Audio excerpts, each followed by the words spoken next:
We received some correspondence from Japan this week, Jake. Now, it's not just got to do with Scott Morrison. Through the official channels that came through the consulate? Absolutely. Came through the consulate, good to know. Which is thepouchthepodcast@gmail.com. I think this is from Kane. He comes from Japan. He sent us this message via Facebook. So he's obviously, knows how to use social media. Very savvy, very savvy. He says he always enjoys the Pouch the Podcast. I like the fact he called it the Pouch the Podcast. I always enjoy the Pouch the Podcast. I would like you guys to pick up the thing the Australian Prime Minister Scott Morrison visited Japan despite the pandemic. And we're certainly going to get to that. His question really revolves around asking, do we think now is a good diplomatic time? Like, is now the right time for people, particularly leaders, to be visiting Japan in the middle of a pandemic? Jake, is it now the right time to be visiting overseas? So, well, it's actually one of the best questions that I think we've had come through. First off, Prime Minister Scott Morrison went over to Japan ostensibly to sign a defence pact called the Reciprocal Access Agreement. It was essentially an in-principle agreement that Prime Minister Scott Morrison agreed to during the visit of Japan, but hasn't actually been formally signed. So we went all that way for a document signage. Didn't actually get signed, but anyway, Excellent. It's been done in principle. They didn't sanitize the pens, just like when I was at the post office. No one could give me a pen. They were like, we can't give you a pen. I was like, what are you talking about? Oh, they're getting a 1-star review on Facebook. Look, the agreement would have paved the way for Australia and Japan militaries for essentially to have access to each other's bases. And importantly, during this time of destabilization around the Asia-Pacific region, where essentially Australia mainly is a unfortunate target of Chinese enmity because of potentially things that we've done, which we'll discuss later on in the show.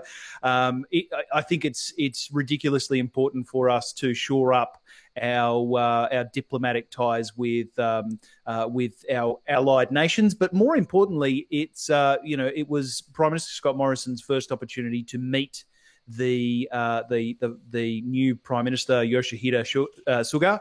Or Sugar, I can't recall his surname's pronunciation. But yeah, look, it was Sugar. Yeah, so it's quite an interesting one. He was the very first foreign leader to meet the Japanese Prime Minister. So we'll always have that in our back pocket. You can't send missiles our way, guys. We were the first ones to meet you. We were the first ones to cross the Pacific to come Not say that they g'day. want to, Jake. Exactly. Not that they would want to. Look, we're ostensibly quite good allies with Japan and have been for a long time.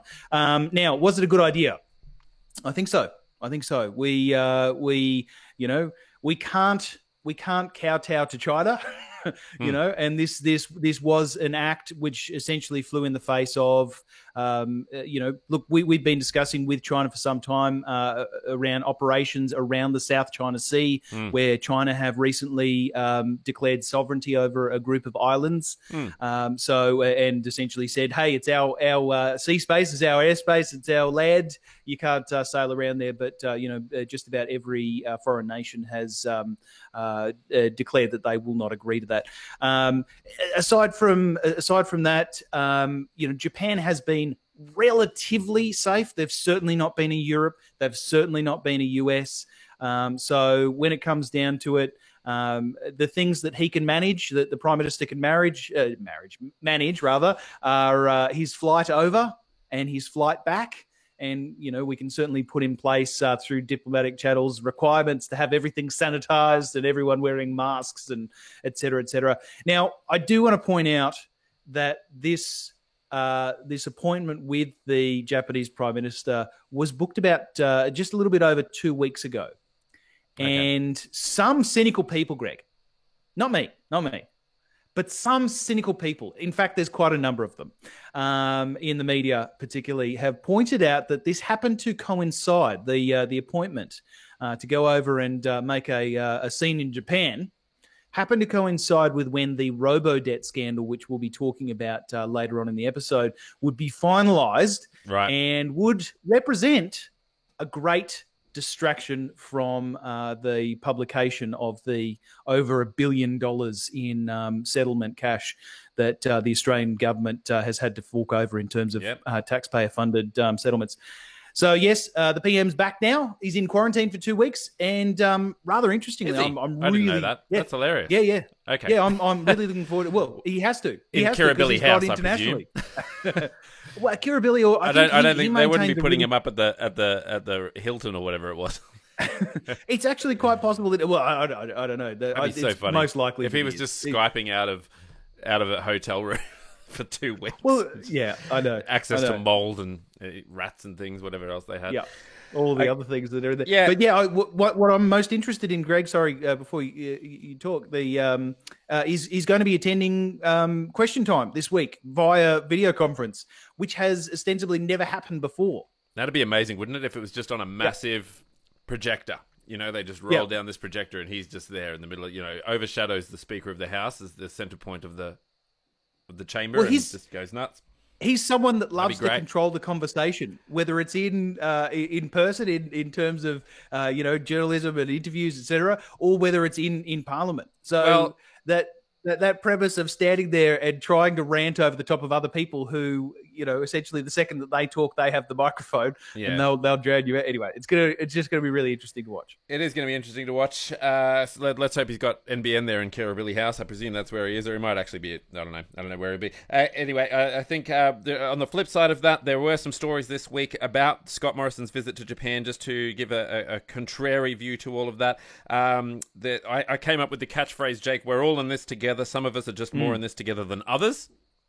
How good is that? I love it. Yep. Yeah, it's a good one, isn't it? The fact that there's 35,000 Aussies still stranded overseas and that Scott Morrison is just flying around willy-nilly was the draw there, and that there's why can he go over to Japan and just come straight back when there's still so many people stranded overseas. People have been dealing with cancelled flight after cancelled flight after cancelled flight, especially coming from Japan. So, it's pretty tricky. There's a lot of families that have been broken up for months because of the restrictions placed on, I suppose just the limits that we've got here for quarantine. So it's they felt like it was rubbing into the face a little bit there, just the fact that he could fly in and out of Japan and go overseas and do what he needed to do and come home. But there's still families who have been broken up for months, people who haven't seen their sons. There's all sorts of stories floating around this week about that sort of stuff. So a bit of a contrary view there. Yeah, no, look, it's a reasonable counterpoint to make. I would also say, though, that... Especially in the days of these iPads, Jake. I mean, if the fact is that he's going over there to sign things, in the days of Zoom and the days of iPads where you can just insert your signature, you don't even have to sign the damn thing. You just insert your signature, ship it off in a PDF, and away you go. The US president has the ability to... I wish I could remember the name of it, but there is a contraption set up. Yes, the nuclear football, as they call it. No, there is a contraption that will, essentially the president can sign it, and mechanically on the other end. So he's holding a pen that's attached to a mechanical device that somewhere else, like in the Oval Office, for example, in the White House, is attached a robotic version of that is remotely controlled by his version. And as he is doing the signing, the mechanical contraption on the other end is mimicking the exact same thing that he's doing. And that is a real thing that the US has set up. I don't know. Yeah, look, the counterpoint to the counterpoint to what you said, Greg, around use an iPad. It's unfortunate. Yeah, you absolutely could. Yeah, PDF it, drop your signature in there. It's official. Anyway, look, the other thing to recognise is though that at the very beginning of the pandemic, there was about a month of leeway that the Prime Minister set, and he said, "Now is your time to come home. This is the opportunity. If you're going to come home, this is not going to be a quick pandemic. Now is the time to come home." I think some of them couldn't get home. I think some of them tried, and they've just dealt with cancelled flight after cancelled flight. Yeah, I don't know people's individual circumstances, but I think it's also reasonable to say, there was a window extended when the runway was open, and it's now boarded shut. Yeah. All right. Well, all right. Speaking of moving on quickly to try and keep this as short as possible, Jack. We definitely did that. I don't know what I did there. I just made the pouch logo very small. Gosh, all this weird technology.